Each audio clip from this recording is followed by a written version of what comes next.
नमस्कार, न्यूज 18 उत्तर प्रदेश उत्तराखंड आप देख रहे हैं। आपके साथ मैं हूं चांदनी धवन। बुलेटिन की शुरुआत बड़ी खबर के साथ करते हैं। बीजेपी के राष्ट्रीय प्रवक्ता शहजाद जय हिंद ने एक वीडियो के जरिए समाजवादी पार्टी पर निशाना साधा। लिखा, यही तो है 80-20 की लड़ाई, कानून का रामराज वर्सेस गुंडों का निजाम। देखिए किस प्रकार से ये गुंडावादी पार्टी का समर्थन कर रहा है कि जितना हो सके चालान बढ़ाकर काट लेना, सरकार आएगी तो बता देंगे। ये तो हम ही ना रहने के, आप ही ना रहोगे। संबल ठीक है, संबल हम छोड़ देंगे, आप छोड़ दोगे। तो अपनी तैयारी कर दो चलने की। मैं तो यही रहूंगा। बस वो बता देंगे हम लोग। ठीक बता देंगे। ठीक है, जितना हो सकता हो बढ़ा के काट देना, गाड़ी भी करवा देना। बिल्कुल। जैसे क्या खाओगे भाई? वक्त बता दो, कोई बात नहीं है। आपको क्या खाओगे? जितना बढ़ा के चालान काटना इतना बढ़ा के काट लो, हर चीज का काट लो। हाँ, तो आप क्या करो, खा जाओगे मुझे? वक्त बताएगा जब सरकार आएगी। मनमानी कर रहा हूँ ना तुम लोग। अगर सरकार आए तो फिर भी हेरा, फिर क्या होगा? ये वक्त बता देंगे। ये तो हम ही ना रहने के, आप ही ना रहोगे। संबल ठीक है, संबल हम छोड़ देंगे, आप छोड़ दोगे। तो अपनी तैयारी कर दो चलने की। मैं तो यही रहूंगा। बस वो बता देंगे हम लोग। ठीक बता देंगे।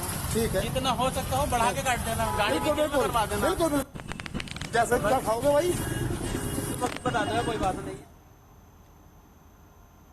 आगे बढ़ते बात करते हैं भीम आर्मी चीफ चंद्रशेखर का अखिलेश यादव पर बड़ा हमला। चंद्रशेखर ने अखिलेश पर आरोप लगाया है कि अखिलेश दलितों का साथ नहीं चाहते, आजाद दलितों से गठबंधन नहीं चाहते। अखिलेश से कई मुद्दों पर सहमति नहीं बनी है। अखिलेश दलितों का भला नहीं चाहते हैं। आजाद ने कहा है, मैंने हमेशा एकजुटता की बात की है। चंद्रशेखर आजाद ने इस बात का जिक्र किया है और अखिलेश यादव पर जमकर हमला बोला है। तो चंद्रशेखर आजाद का अखिलेश यादव पर बड़ा हमला। अखिलेश दलितों का साथ नहीं चाहते हैं, यह भी बात सामने आई है। दलितों से गठबंधन नहीं चाहते हैं। अखिलेश से कई मुद्दों पर सहमति नहीं बनी है और अखिलेश यादव दलितों का भला नहीं चाहते हैं। मैंने हमेशा एकजुटता की बात की है, चंद्रशेखर आजाद ने इस बात को कहा है। तो बड़ा हमला बोलते हुए चंद्रशेखर आजाद ने दलितों से गठबंधन नहीं चाहते हैं अखिलेश यादव, कई मुद्दों पर सहमति नहीं बन पाई है अखिलेश यादव से। मैं यही कह रहा हूं ना कि 1 महीना 10 दिन से उन्होंने हमसे बात की, तय करके रखा और हमसे कहा कि आप परेशान मत हो। मैंने उनसे कहा कि आप बड़े भाई हैं, क्योंकि उनको चिंता हो या ना हो, वंचित वर्ग के लोगों की हमें चिंता है। मैं प्रमाणित भी करता हूं कि पिछले 5 साल में समाजवादी पार्टी के राष्ट्रीय अध्यक्ष किसी एक दलित की हत्या पे, रेप पे, कितने बड़े बड़े मामले में नहीं गए उनके घर। फिर भी हमने सारी चीजों को दरकिनार करके स्वाभिमान सम्मान की लड़ाई लड़ने वाले चंद्रशेखर उनके घर गए, 3-3 बार उनसे मुलाकात की, उनसे अपील की कि इसको बना लेते हैं। लेकिन वो शायद किसी मन से तय करके बैठे कि हमें दलितों की लीडरशिप नहीं खड़ी होने देनी। उन्होंने मना कर दिया कि वो इस पर नहीं करेंगे। तो हम दलितों और पिछड़ों के लिए चाहते थे कि भाई प्रमोशन रिजर्वेशन के बिल पे स्थिति साफ करें, बैकलॉग पे। कहने से नहीं होगा, आपको देना पड़ेगा जवाब, आपको नोट बना के देना पड़ेगा। हमारा यह था कि आपको कहनी पड़ेगी मजबूती से बात कि हम करेंगे। और हमारे लोगों को ये लगता है कि जब आप वहाँ नहीं हैं तो उनके कहने से फर्क नहीं पड़ता, वो करेंगे नहीं। क्योंकि पिछले भी हम पे एक उदाहरण है, लंबे समय से कितने मामले हुए हैं और अखिलेश जी की चुप्पी साबित करते हैं कि वो दलितों को, जैसे बीजेपी आज खेल कर रही है ना कि दलितों को खाना खा रही है, वो आज भी साबित कर रही है कि लोकतंत्र में जहाँ सबको बराबर की हिस्सेदारी, सम्मान है, अवसर है, वहाँ वो भी जिस तरह खेल कर रही है। मुख्यमंत्री कल दलितों के खाना खाने गए, तो बीजेपी जैसा ही जो है ना व्यवहार उनका कल देखने को मिला। 9 साल से मैं इस लड़ाई को लड़ रहा हूं और कभी भी दलित, पिछड़ों पे, आदिवासियों पे, पसमानदा पे कभी उनके हितों की रक्षा की बात होती है, चाहे सीएनपी और एनआरसी का मामला हो। मैं पहला शख्स था जो जेल गया। नेता डर रहे थे कि मुसलमानों की लड़ाई लड़ेंगे तो यहाँ जो है दिक्कत आ जाएगी। मेरी चीजें ये है ना, जो आपने पिछले घोषणा पत्र करते आपने तो उनको तो पूरा नहीं किया, इसलिए मैं उनसे चाहता था कि वो स्टेट अपना जो है ना वो फाइनलाइज करें, मजबूती से रखें, लेकिन वो नहीं चाहते हमारे मुद्दों बात करनी। तो कहने से नहीं चलेगा, तो हमने तय किया है कि अभी हम समाजवादी पार्टी के साथ गठबंधन में नहीं जा रहे। इस पर पूर्व डीजीपी और बीजेपी नेता बृजलाल ने कहा है कि अब चंद्रशेखर को समझ आ गया है कि एसपी हमेशा दलित विरोधी रही है। 2022 के चुनाव से पहले हर राजनीतिक दल का ओबीसी और पिछड़े वोटों पर ज्यादा जोर दिखाई दे रहा है, लेकिन इस बीच चंद्रशेखर रावण ने अखिलेश यादव पर गंभीर आरोप लगाते हुए गठबंधन से इनकार कर दिया है और फिलहाल वो लखनऊ से दिल्ली के लिए रवाना हो गए हैं। हमारे साथ यहाँ बात करने के लिए मौजूद है पूर्व डीजीपी और बीजेपी राज्यसभा सदस्य बृजलाल जी। बृजलाल जी, ये बताइए कि जिस तरीके से चंद्रशेखर, जो कि वेस्ट यूपी में मानते हैं कि दलित वोटों पे काफी ज्यादा उनकी पकड़ मजबूत है और इन दिनों अखिलेश यादव का ज्यादा जोर भी दिखाई दे रहा है पिछड़ा वोटों पर, किस तरीके से देखते हैं आप 2022 के चुनाव से पहले खींचतान को दलित वोटों के लिए? ऐसा है कि अच्छी बात रही चंद्रशेखर रावण जी को समझ में आ गया कि समाजवादी पार्टी दलित विरोधी है। समाजवादी का जो डीएनए है उसमें अपराधी के साथ साथ साथ इसमें ये हमेशा ये दलित विरोधी पार्टी रही है। मैं उसका खुद भुक्तभोगी हूँ। मैं भी एक दलित हूँ और माननीय मुलायम सिंह यादव जी ने मेरे खिलाफ डिपार्टमेंटल फर्जी कायम कराया, मुझे बर्खास्त करने का प्रयास किया और अखिलेश यादव जी ने तो 18 मई 2013 को मेरे ऊपर मर्डर का मुकदमा कायम कर दिया। तो ये पार्टी हमेशा से दलित विरोधी रही है। चंद्रशेखर रावण को याद करना चाहिए कि गेस्ट हाउस कांड, जिसमें बहन जी का दोष यही था कि वो दलित थी और मुलायम सिंह ये नहीं चाहते थे कि कोई दलित मुख्यमंत्री बने। तो ये पार्टी के डीएनए में, और इस पार्टी ने जितना दलितों का अपमान किया है उतना किसी नहीं किया है। बताया जा रहा है कि टिकटों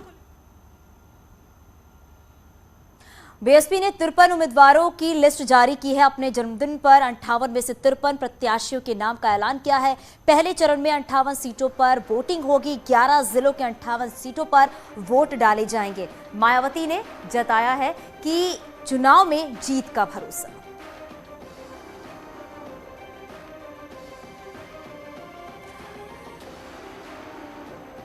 तो बीएसपी की पहली लिस्ट जारी हो गई है। 58 में से 53 प्रत्याशियों के नाम और जीत का भरोसा दिया है बीएसपी अध्यक्ष मायावती ने।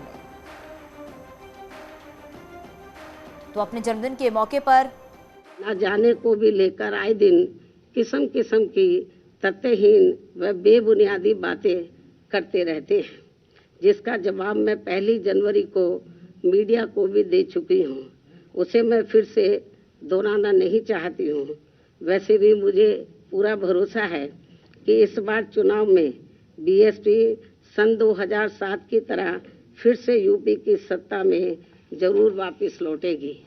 अब दल बदल कानून को काफी सख्त बनाने की जरूरत है, क्योंकि इससे हमारे लोकतंत्र पर भी काफी बुरा प्रभाव पड़ रहा है। इसके अलावा जो दल बदलू नेता व सपा के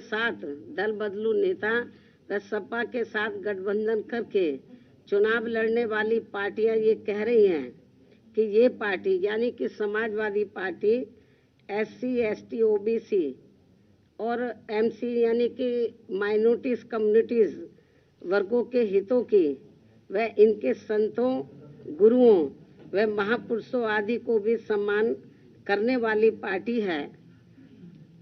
तो इसमें रत्ती भर भी सच्चाई नहीं है।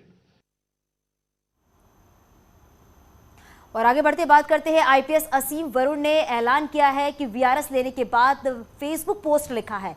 कन्नौज को कर्मभूमि बनाने का ऐलान किया है। असीम वरुण ने अपनी फेसबुक पोस्ट में लिखा है, मखमली जिंदगी बनाम दलित, वंचित सेवा नाम से की पोस्ट। आज पुलिस सेवा का अंतिम और सेवा का पहला दिन बताया। कन्नौज को अपनी जन्मभूमि कर्मभूमि बनाने का ऐलान किया।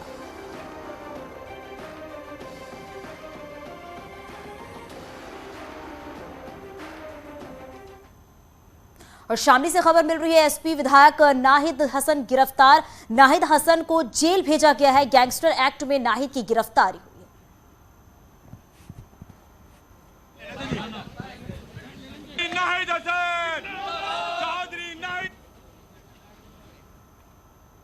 नाहिद हसन की गिरफ्तारी हो गई है। नाहिद हसन को जेल भेजा गया है। कल उनकी तबीयत खराब थी, उनका आवेदन किया था कल हम लोगों ने जाके प्रस्तावक के द्वारा, लेकिन आज ओथ के लिए जा रहे थे। जब ओथ के लिए जाते रास्ते में से पुलिस ने अरेस्ट कर लिया। और आगरा से खबर मिल रही है। आगरा में बदमाशों से मुठभेड़ हुई है। मुठभेड़ में बदमाश रामू घायल हुआ है। पुलिस हिरासत से फरार हुआ था रामू। थाना सिकंदरा इलाके में यह मुठभेड़ हुई है। तो आगरा में बदमाशों से मुठभेड़ हुई है। पुलिस हिरासत से फरार हुआ था रामू। थाना सिकंदरा इलाके में ये मुठभेड़ हुई। उस वक्त की तस्वीर आप अपने टीवी स्क्रीन पर देख रहे हैं जब पुलिस और बदमाशों के बीच ये मुठभेड़।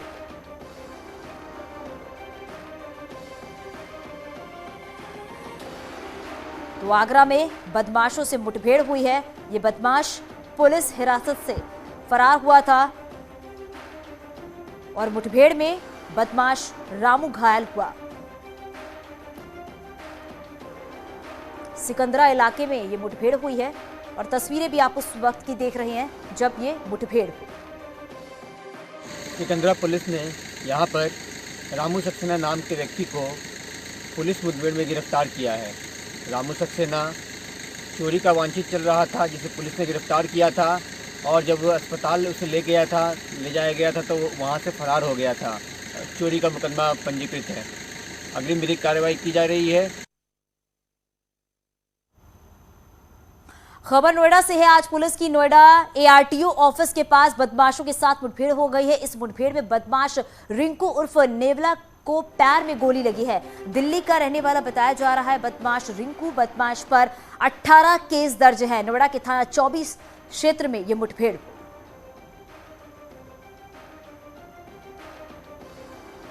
तो बदमाश नेवला पर 18 मामले दर्ज है। नोएडा एनकाउंटर में नेवला के पैर में गोली लगी है और 18 मामले दर्ज हैं।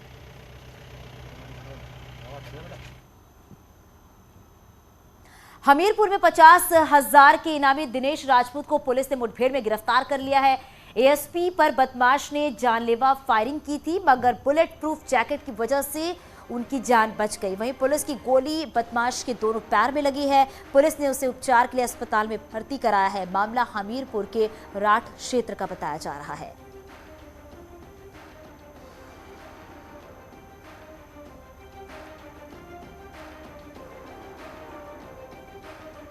चेकिंग के दौरान बड़ा गांव के पास जब उसको रोकने का इशारा किया गया तो उसने पुलिस पर गोली चलाई जो एडिशनल एसपी के बुलेट प्रूफ जैकेट पे लगी। इसके पश्चात पुलिस द्वारा आत्मरक्षार्थ गोली चलाई गई जो उसके पैरों में लगी और वो घायल होकर गिर पड़ा। उसने अपना नाम दिनेश बताया।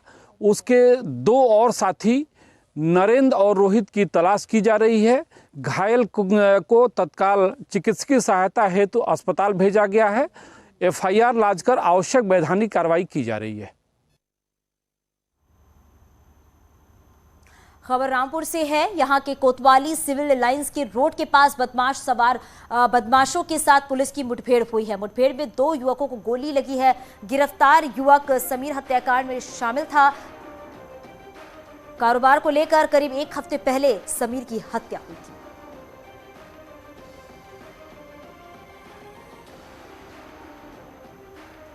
तो मुठभेड़ में 2 बदमाश गिरफ्तार हुए हैं। दोनों बदमाशों को गोली लगी है। समीर हत्याकांड में ये बदमाश शामिल थे।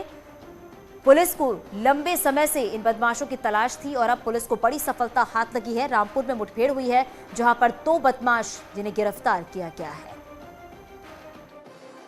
किटपला रोड पर एक बाइक पर 3 लोग सवार सामने से आते दिखाई दिए जिन्हें पुलिस द्वारा जब रोकने का प्रयास किया तो उनके द्वारा पुलिस टीम पर चेतावनी देने पर भी फायरिंग कर दी गई।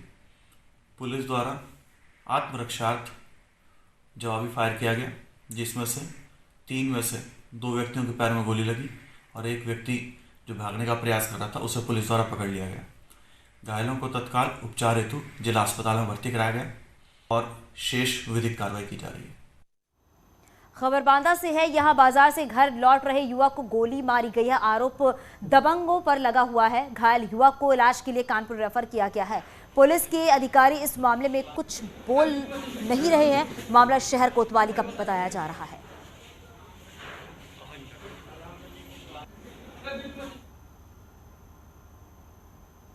बदायूं के कुंवरगांव थाना क्षेत्र में चेकिंग के दौरान पुलिस ने 15.50 लाख रुपए कार से बरामद किए हैं। पुलिस ने जब कार में बैठे लोगों से पूछताछ की तो वो लोग सही जवाब नहीं दे पाए।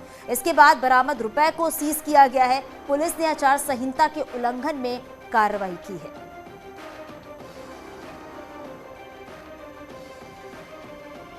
बदायूं के कुंवरगांव थाना अंतर्गत एफएसटी और इंस्पेक्टर कुंवरगांव की टीम ने चेकिंग के दौरान एक वैगनार से 2 लोगों के पास से 15.5 लाख रुपए कैश बरामद किए हैं। इसका जब सोर्स उनसे पूछा गया तो वो संतोषजनक उत्तर देने में समर्थ नहीं रहे।